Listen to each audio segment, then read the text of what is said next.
Hey guys, welcome back to the channel. I don't know if y'all know this, but it's hot.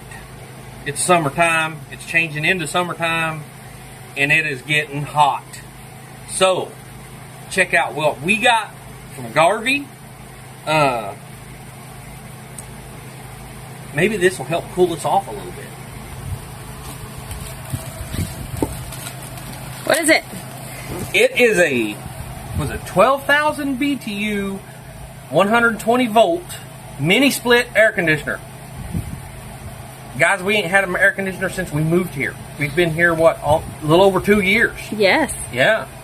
And this is kind of a big deal for us.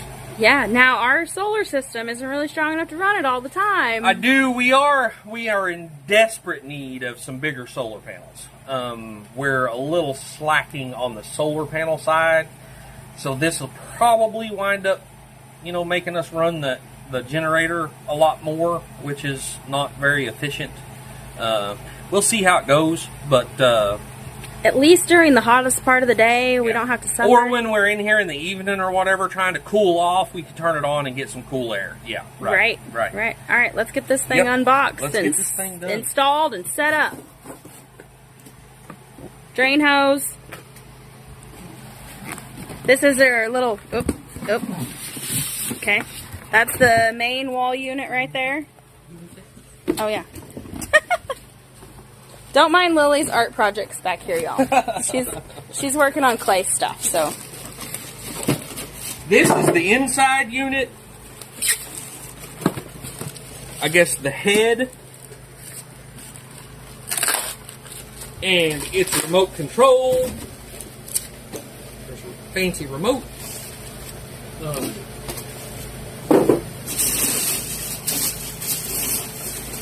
And if you haven't ever done it, guys, these mini splits are so simple and easy to hook up, to install.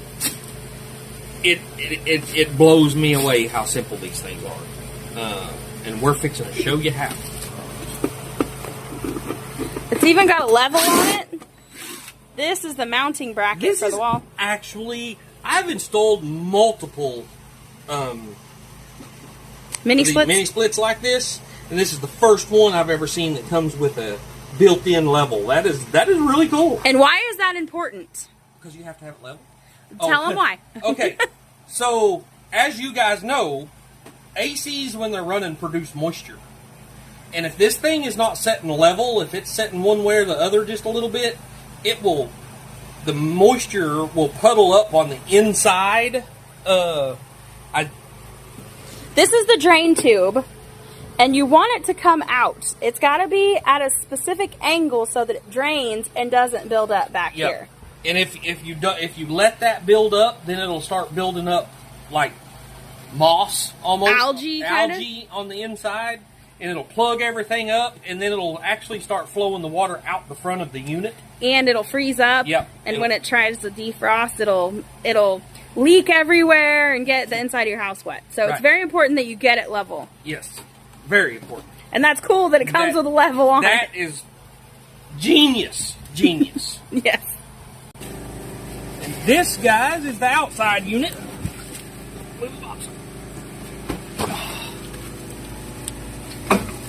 Comes with some sort of tape.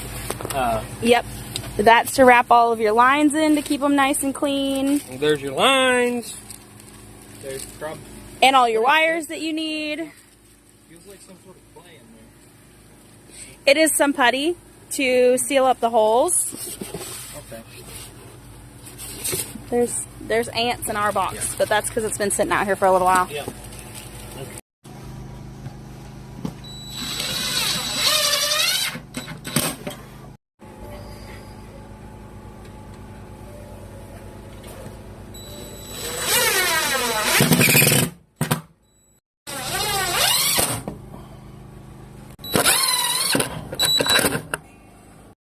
Alright, so simply just unrolled our AC lines and our power lines that go from the inside unit to the outside unit, and we just quickly run them across the back end here and out the wall on the other side.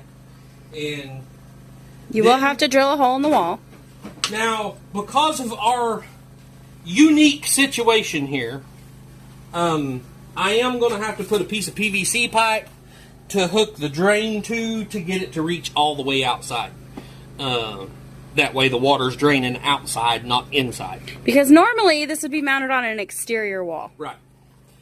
And, yeah, because we have kind of a unique situation here. This wall is basically 8 foot thick, so we had to run extension.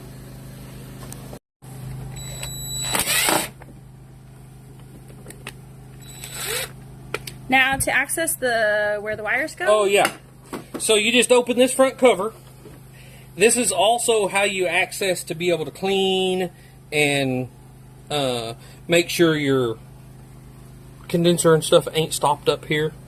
That's where the wires go. Then yeah, this was a panel.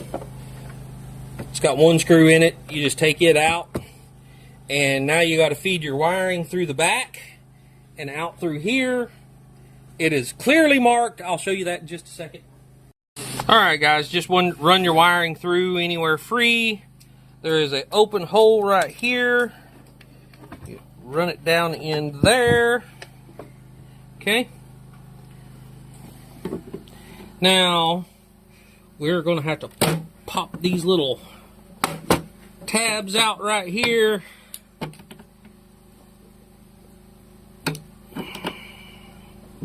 And guys, you want to do all this before you put this thing up on that wall, because all these connections are kind of inside back here. So there you go. So these are clearly marked, guys. That's wire number 2. There's a 2 right there.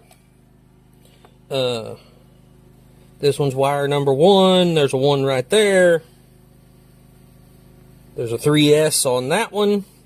3S right there, and that just leaves your ground for over here. So super easy.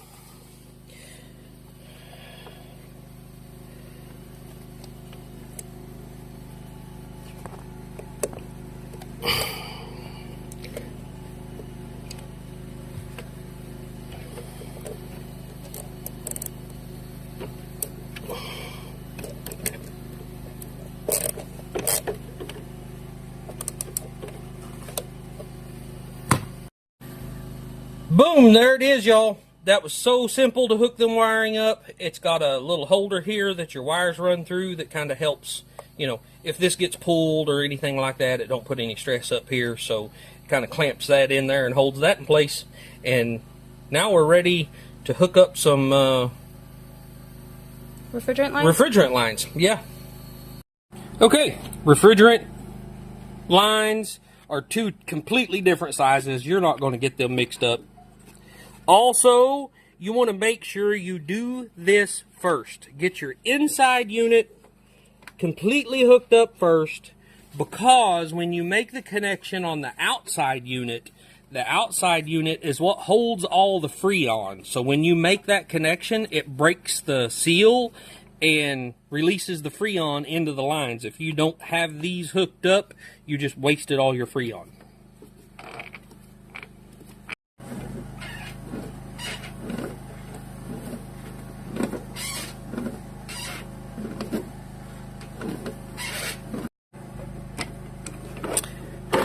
These are flare fittings. You want to get them nice and snug.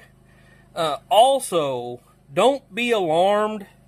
Let me find them. This comes shipped with these little plastic caps on these lines. And when you take this plastic cap off, it's going to be squirting air. Don't be alarmed. You will hear a psh. Yeah. Don't be alarmed if you do this side first. That is just the pressure. They pressurize these lines to ship them, and it's not losing any refrigerant or anything like that. Now your drain, right here, it comes with the drain hose. Just push them together. And for a clean install, it comes with this vinyl tape, or I wouldn't actually call it tape. Because it's not sticky? It's not sticky. but wrap your lines all in it. I think it helps protect from the UV or something, huh? Maybe.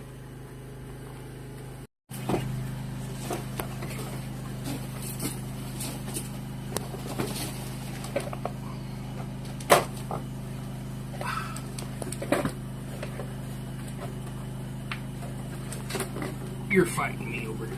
Oh, sorry. Trying to put it in there, but dang it.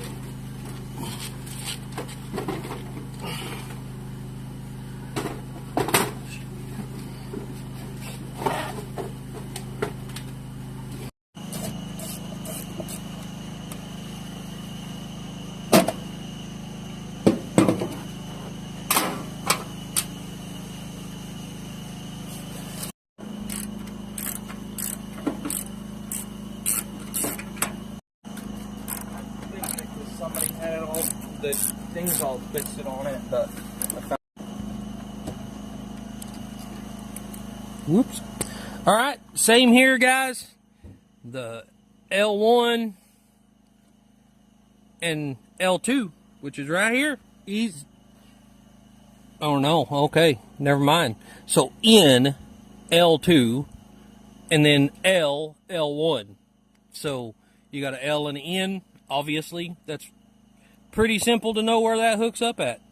And this is what connects it all to power. And this is your power cord, yes.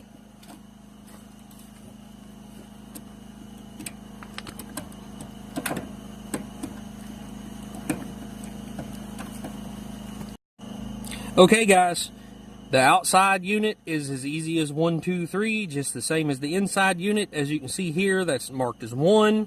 Hook it up to 1. That's marked as 2, hook it up to 2. You can't see it on here, but that's marked as S3S. So you hook it up to that one. And then this is your power cord. So this is what you're going to be hooking up to your power. You can't see them here, but it is marked L and N and then ground. That's your ground.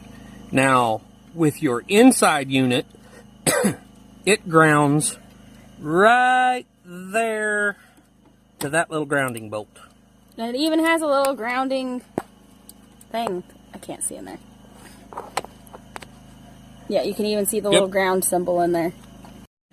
Again, guys, has little hold downs for your power wires, just to keep them mounted solid and keep anything from catching these and pulling on this in here or anything like that. Just tie them down. Alright, guys, we got all the wiring done. Now we're just going to get the cover back on and start hooking up the Freon lines. Okay, easy as hooking up the lines here. Again, you can't get them mixed up because they're different sizes. Yeah, totally different sizes. Just be careful not to cross thread them. And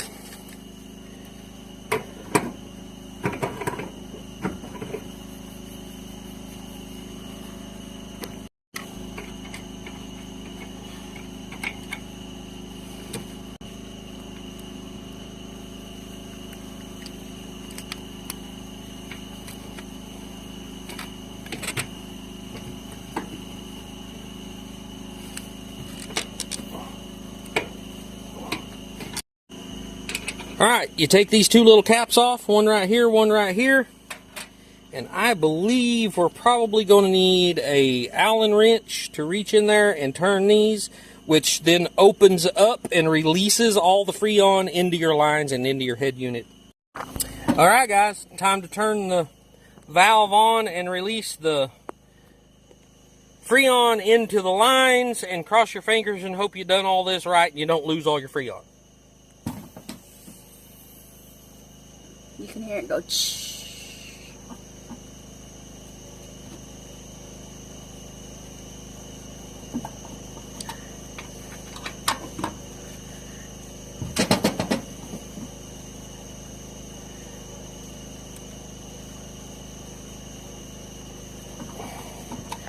There it is. Oh,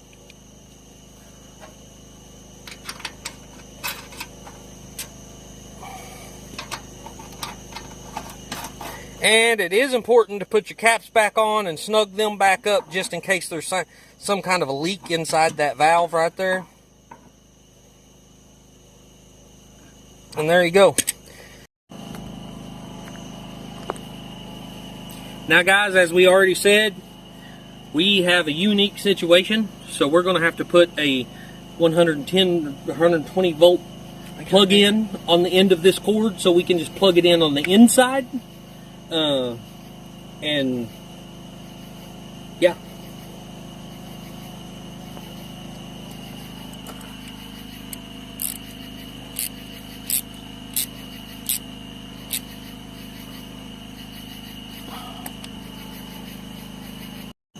All right, we're all done. Put the cover back over the refrigerant lines, and now it's time to get inside and test this thing out. Clean up our tools, take everything with us inside, and then turn it on.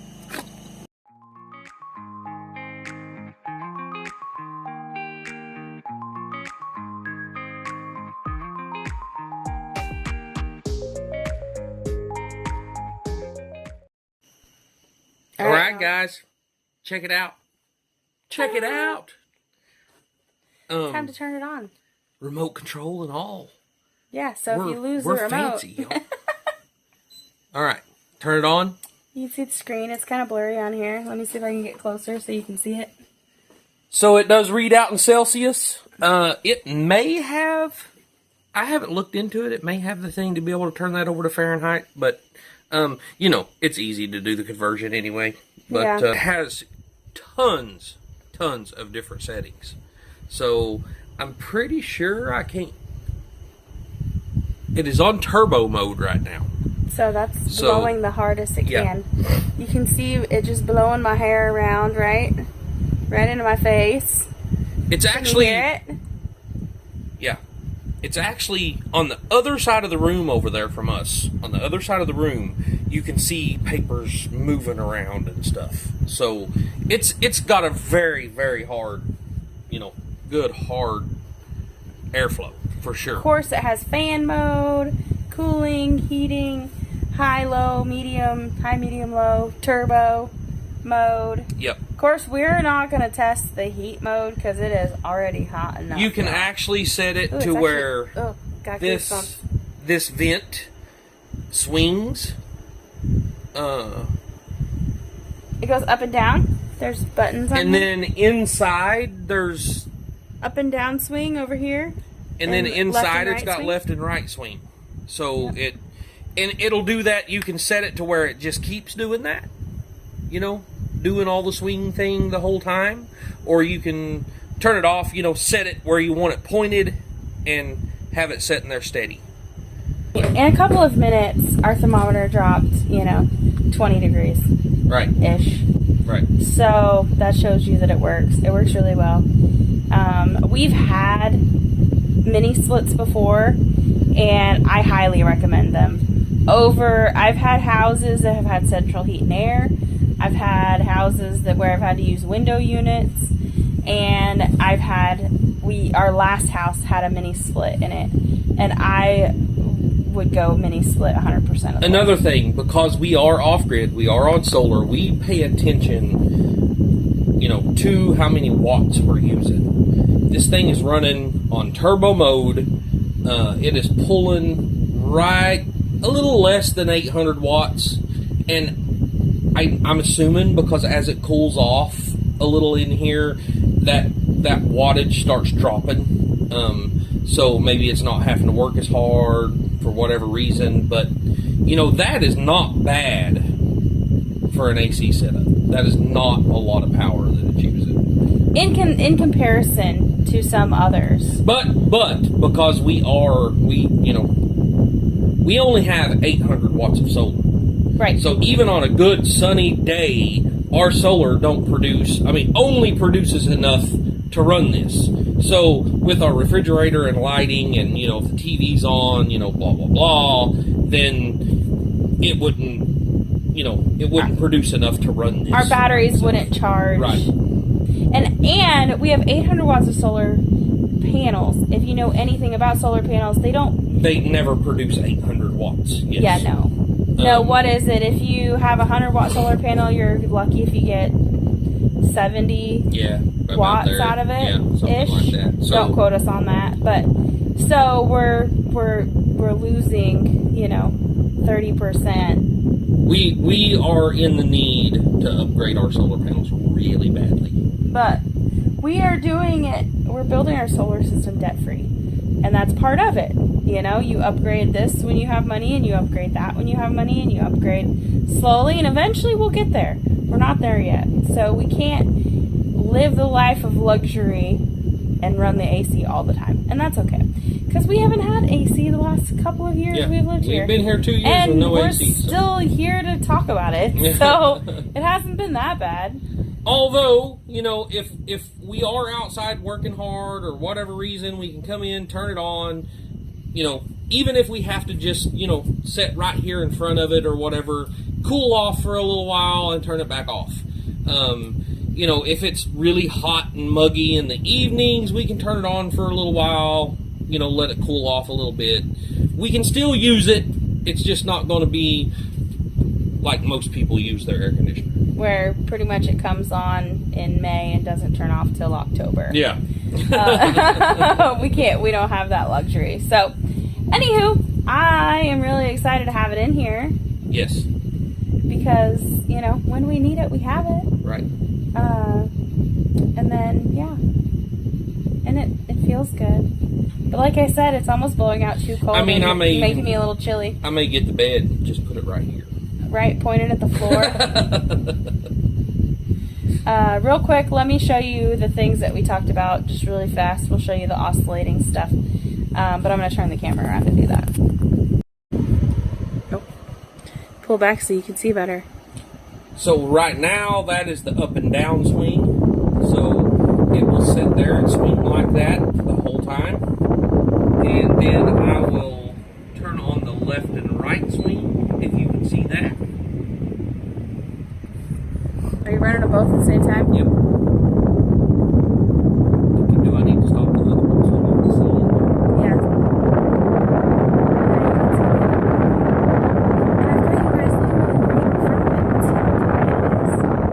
It's way quieter than a window unit. And we cannot hear the outside unit at all. Not at all. No, I cannot tell when the compressor kicks on or anything. It is super, super quiet.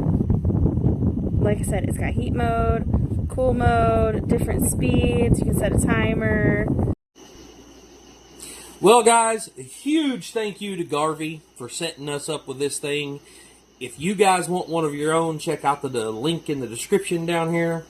And don't forget to like, subscribe, share, all that good stuff. And we will see y'all on the next one. Yep. Love y'all. Bye.